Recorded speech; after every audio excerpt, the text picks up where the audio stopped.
Saudara, pengusutan kasus pembunuhan Vina dan Eki di Cirebon menuai tanda tanya. Orang tua Peggy mengaku polisi salah tangkap dan yakin anaknya tak bersalah. Sementara saksi mengaku mengenali wajah Peggy dan membenarkan Peggy berada di lokasi saat peristiwa terjadi 2016 lalu.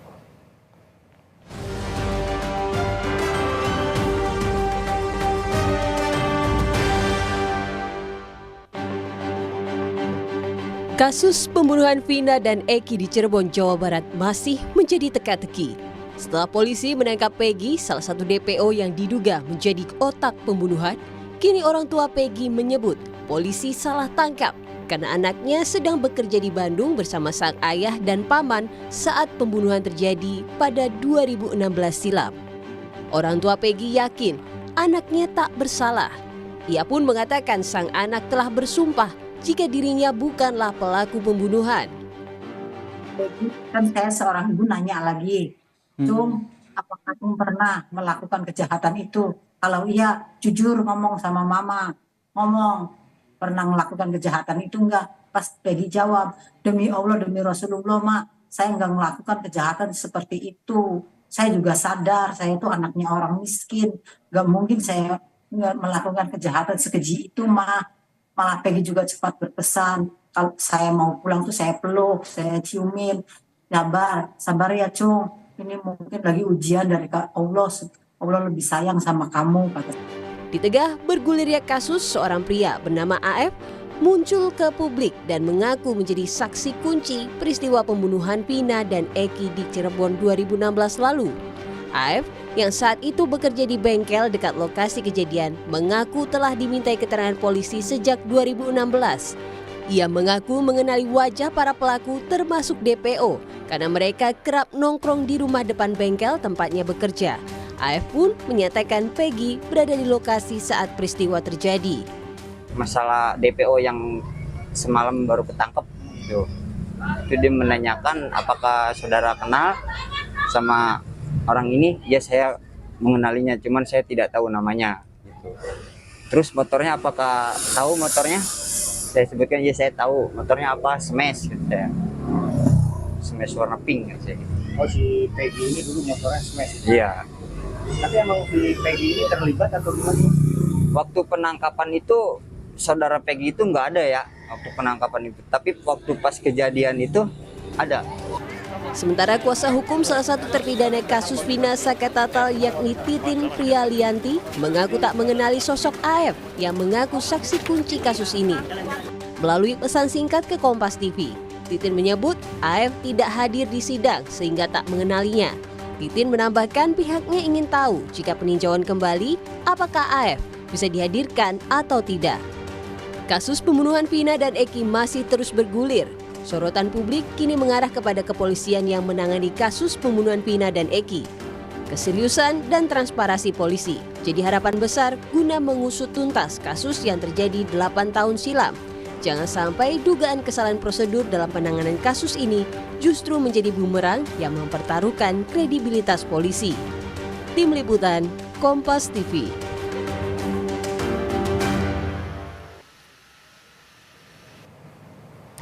Ya, saudara, banyak pengakuan yang muncul dalam perjalanan kasus pembunuhan Vina dan Eki. Polri dituntut bisa meluruskan seluruh spekulasi dan segera mengusut tuntas kasus ini. Dan kita akan bahas bersama penasihat ahli Kapolri, Irjen Purnawirawan Arianto Sutadi yang sudah bergabung bersama kami di Kompas Malam. Selamat malam Pak Arianto. Pak Arianto, kasus Vina ini masih terus bergulir. Dan juga menjadi sorotan banyak orang gitu ya, banyak spekulasi yang akhirnya muncul di masyarakat seperti salah tangkap polisi, lalu para terpidana dan DPO ini yang tertangkap mengaku bukanlah pelaku sesungguhnya.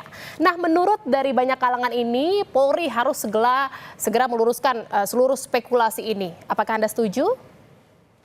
Jadi begini, memang polisi harus memberikan klarifikasi apa yang sebenarnya terjadi. Karena di dalam suatu kasus ya, kasus ini pembunuhan ataupun ada orang mati, maka tugas pokok polisi adalah melakukan penyidikan. Artinya penyidikan itu adalah satu serangkaian tindakan yang diatur dalam undang-undang ya, untuk mencari saksi, mengumpulkan barang bukti dan petunjuk dan sebagainya untuk menemukan tersangkanya. Dan untuk menerangkan kejadiannya ini begini, kemudian saksinya ini, tersangkanya ini, dan kemudian hasil daripada penyidikan itu dirangkai di dalam suatu berkas namanya berkas perkara, dan kemudian berkas perkara itu akan diserahkan kepada jaksa, dan jaksa akan meneliti apakah berkas perkara itu siap untuk dijadikan dakwaan. Jadi tugas polisi itu sudah disaring oleh KUHP, tidak sewenang-wenang gitu. Apabila kejadian langsung asal cari orang jadikan tersangka, itu tidak seperti itu. Begitu ada kejadian, polisi mencari itu tadi barang bukti, saksi dan sebagainya, dikumpulkan, kemudian serahkan jaksa. Jaksa kemudian akan meneliti kalau memang patut untuk dijadikan tersangkaan, diuji itu di pengadilan. Di pengadilan hakim akan mendatangkan semua tadi bukti-bukti ataupun keterangan saksi itu yang dimasukkan dalam berkas perkara itu, dicek kebenarannya gitu. Nah, baru di situ hakim akan memutuskan. Jadi yang memutuskan salah itu apa tidak itu hakim, dan yang menilai apa hasil kerja polisi itu adalah hakim itu gitu. Jadi bukan, kalau sekarang kan yang terjadi kan enggak seperti itu. Satu orang mengaku benar ngomong, kemudian wah itu dianggap suatu kebenaran. Ini kasus ini ya Bu ya. Ini kan tahun 2016 kejadiannya. Kejadian 2016 pertama kali dilaporkan sebagai suatu seakan-akan kecelakaan lalu lintas, katanya kecelakaan tunggal. Ya. Nah, itu polsek yang lapor memberitahu kepada keluarga. Keluarga waktu dikasih tahu gitu terima pertama kali. Tapi kemudian ketika melihat kok nggak cocok dengan HP tidak rusak, terjadi luka di mana-mana, yang itu tidak cocok dengan kasus kecelakaan, makanya keluarga menuntut ke Polres, bikin laporan polisi. Nah, mendapatkan laporan polisi itu, Polres langsung sigap melakukan tindakan cepat gitu ya, sesuai dengan informasi yang didapat. Akhirnya waktu itu Kapolres bisa menentukan 11 orang tersangka, tetapi yang 8 yang ketangkap, yang 3 DPO. Nah, 3 DPO itu adalah keterangan daripada orang yang tertangkap itu, mengatakan itu Pak pelaku utamanya yang 3 orang itu. Gitu Bu. Nah, Artinya selama 8 tahun ini polisi sudah menjalankan kinerjanya sesuai prosedur dalam penanganan kasus ini, seperti itu Pak? Sejak tahun 2016 polisi sudah melaksanakan tugas dengan baik. Karena apa? Buktinya perkara itu yang ditangani di Polres dan kemudian diambil alih di Polda sudah disidangkan, dan keputusannya terdakwa yang 8 itu semua dihukum, dan hukumannya cukup berat, seumur hidup, kecuali 1 orang yang karena masih di bawah umur sehingga itu cuma kena berapa tahun, saya tidak tahu ya, 8 tahun atau berapa itu. Itu udah tuntas kerjaan polisi waktu itu Bu. Nah tapi kenapa kok kemudian masih ada DPO yang 3 kemudian dibiarkan? Iya. Karena begini, karena ketika berkas itu disampaikan ke Polda, sudah selesai berkasnya, 5 orang itu mencabut keterangannya bahwa pelaku utamanya bukan itu. Akibat itu dicabut, maka status DPO pada 3 orang ini nggak bisa dipakai untuk ngejar dia lagi kan. Kan kesaksiannya awalnya kan dari 3 orang ini digigit istilahnya. Saya potong sedikit Pak Arianto. Artinya pencabutan BAP dari 5 terpidana ini menjadi penghambat gitu ya, membuat kasus ini akhirnya mangkrak 8 tahun dan DPO tidak juga ditangkap sampai sekarang. Istilahnya bukan mangkrak. DPO itu kan ditentukan karena keterangan daripada 5 orang itu. Pak itu pelaku utamanya kan gitu kan. Tapi kemudian dicabut. Ya otomatis kan jadi bukan orang yang patut disangka gitu. Tapi polisi puas karena apa? Karena 8 tersangka yang diproses itu disidang dan ternyata dihukum. Jadi tugas polisi tuntas saat itu. Nah sekarang jadi muncul kan karena ada film, ada pernyataan ini, salah tangkap dan sebagainya ini. Kemudian seakan-akan polisi membiarkan DPO 3 orang itu. Karena yang jadi pertanyaan juga Pak Arianto, yang jadi pertanyaan juga akhirnya terpidana yang sudah menjalani hukuman dan mengatakan bahwa dia ini tidak terlibat sebenarnya. Dia mengaku dia pelakunya karena ada intimidasi dari polisi ini. Bagaimana tanggapannya? Semua kasus yang diperiksa oleh polisi, hampir semua tersangka itu pasti menyangkal, pasti menyangkal pertamanya. Dan kemudian ya Bu, keterangan para pembela dengan keterangan jaksa itu pasti bertentangan. Yang satu mengatakan itu salah, yang satu itu mengatakan benar gitu. Salah tangkap itu mengatakan, itu salah tangkap, kemudian diintimidasi. Itu bisa disampaikan sebetulnya ya, karena yang dianggap sebagai keterangan yang dipakai oleh hakim itu ya, itu keterangan yang disampaikan di persidangan, bukan keterangan yang ditulis di berita acara itu. Jadi seandainya dia waktu itu diintimidasi oleh polisi ya, kemudian dia ngomong gini, kemudian waktu di persidangan, enggak Pak, saya dulu sebetulnya saya begini, tapi saya ngomongnya gitu. Itu bisa, yang dipakai adalah yang di persidangan itu Bu. Jadi dia sekarang nggak bisa ngomong saya diintimidasi maka gini-gini. Tapi ketika di sidang kan dia tidak sedang di dalam intimidasi. Mestinya dia ngomong di situ sehingga hakim mempertimbangkan apa yang diomongkan itu. Itu. Terus termasuk tadi katanya saksi itu. Saksi yang ini mengatakan ini tahu itu pengacaranya bilang nggak pernah ketemu di persidangan. Ya pasti dong kalau memang saksinya itu tidak masuk ngomong di dalam menyampaikan. Ya tidak dijadikan saksi ya nggak akan masuk dalam saksi. Artinya gitu. dipastikan ini tidak mungkin salah tangkap ya Pak ya? Untuk untuk yang sudah diproses ya Bu ya, yang 8 itu saya jamin itu tidak salah tangkap karena sudah diuji oleh pengadilan. Kalau kita tidak percaya dengan pengadilan ya jangan itu dong.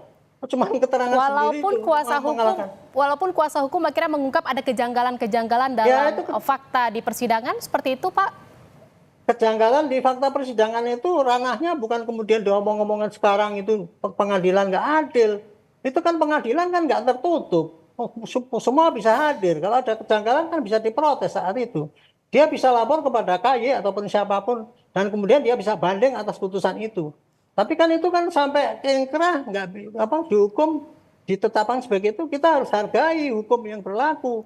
Jangan sampai hukum yang berlaku itu kalah dengan pernyataan satu orang yang ngomong misalnya begini, itu tersangka kan sama-sama katanya bersama, padahal satu lain tidak kenal. Pengacaranya kemarin ngomong gitu.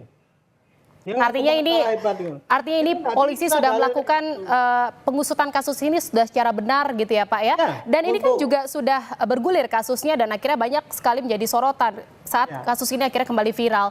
Dan bagaimana menurut Bapak, apakah sudah ada arahan dari Kapolri untuk bisa membuka terang kasus ini dan juga tidak memunculkan spekulasi-spekulasi lagi di masyarakat? Begini Bu, Kapolri tegas ya. Saya kira beliau memprakarsai presisi.